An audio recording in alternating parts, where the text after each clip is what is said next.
What's up, everyone? This is episode 3. Today's topic is actually a continuance of yesterday's topic where we're talking about higher education costs, the public funding of higher education, and the student loan crisis. Today we're going to dive a little bit deeper into the student loan crisis that exists. But first and foremost, the New York Times actually reported on the public funding of higher education. They reported this morning that federal and state funding had actually been cut steadily since the 1980s. If we look at the revenue over the last couple of decades, the public funding to higher education increased between the world wars in 1980, increased quite steadily. And then 1980s come along and Reagan led a broad tax reform, and in doing so he cut higher education funding and student aid in the 1980s, and that's what began the decline that we saw and was exponentially greater starting with the Great Recession and into 2020 today. Now, the costs have boomed, hence why student loans have also boomed. But we do have to question the rising costs associated with universities. Now, per the Harvard Business Review, there is certainly costs associated with building crazy amenities that universities are building today, such as swimming pools, amazing recreation facilities, etc. Now, the question that I ask, which I do not know the answer to, is whether universities have to build these crazy and outrageous amenities in order to attract the students, in order to get their revenue, because they are more reliant on their revenue today than they were, say, in the 1970s, where public funding was at a much higher level. Again, I don't know the answer. But let's look a little deeper at the student loan crisis. You can certainly look up the statistics regarding the general student loan crisis, $1.6 trillion in student loan debt. It's estimated to be $2 trillion by next year, which is going to be 1/10 of our national GDP. 44 million people have some sort of student loan debt, and 30% of the student loan borrowers are in default.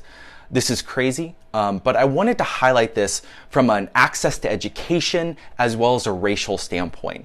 And maybe in a future video, I'll talk about systemic racism and kind of how I see it and how I view it and tackling that tough issue. But back to colleges and universities. So students of color are presented this ultimatum, and that is either one, go to college or a university and take on those thousands of dollars worth of debt in order to fund that investment in themselves, or leave the education system altogether. Now, of course, we know if you leave the education system and you do not obtain a college degree, then you are worse off from a financial standpoint and a net worth standpoint in this country. We know that wealth is built in this country from property ownership. The median net worth for white household college graduate is $400,000. The median net worth for black households of college graduates is $70,000. And we can speculate why this is. Certainly, white households have passed down property generation after generation.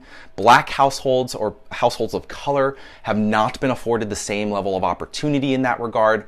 And so if we disproportionately obligate student borrowers of color, then they have to spend that discretionary funding on the repayment of those student loans, which in effect takes them out of the market for housing. And we know that housing rates and home ownership have decreased, specifically since the Great Recession, with the student loan borrower population. And there are general arguments for the cancellation of the student loan debt and against the cancellation of the student loan debt. Certainly there's a ripple economic effect if we cancel some or all of the student loan debt. Both the chairman of the Federal Reserve, Jerome Powell, as well as the Brookings Institute have argued that it will increase, if we cancel, it will increase the GDP of this country from the increase in household spending and the increase in household investment. And this will be somewhere in the range of $86 to $108 billion per year. There's also this ripple mental health effect, which is kind of the financial stress, anxiety, and depression that comes with having debt will be alleviated or reduced to some level. Then there's the fairness argument, which is most commonly brought up by the opponents of the cancellation. They argue that that this cancellation is extremely regressive, and it will benefit the most well-off Americans and not the not so well-off Americans. So I looked into this. This is not necessarily true just on its face. The borrowers with the highest principals in their student loans are actually the advanced degree borrowers. These are the students who pursued JDs, MDs, PhDs, master level degrees, MBAs, to give you an example. They have the highest principals on their loan. But the vast majority of student loan borrowers, specifically those who are in default, on average have less than $10,000 in student loan debt. So you can at least cancel that level, so $10,000, to alleviate a lot of the pain with those students who are in default. And this is most likely going to help students of color. And if we, again, eliminate the student debt obligations for them and we stimulate the economy, we also improve other metrics of economic success, such as first-time home buyer rates, net worth, savings rates, investment rates in this country.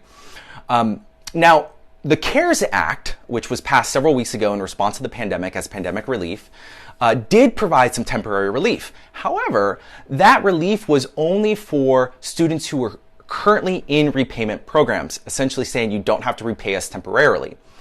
But those students who have not graduated, who are still in their education programs, saw no relief. So we have to look more comprehensively at the issue and evaluate whether there's certainly racial dynamics here. How do we offset kind of those racial dynamics, the fairness arguments, the economic arguments, and we can cancel some or all of the student loan debt in this country, which may, in effect, go back to and fill that gap that exists from the cuts that happened under the Reagan administration in the 1980s to today. So we know that state funding and federal funding have decreased. If we cancel student loan debt, that may say, hey, we've actually effectively increased the student loan, the public funding of colleges and universities.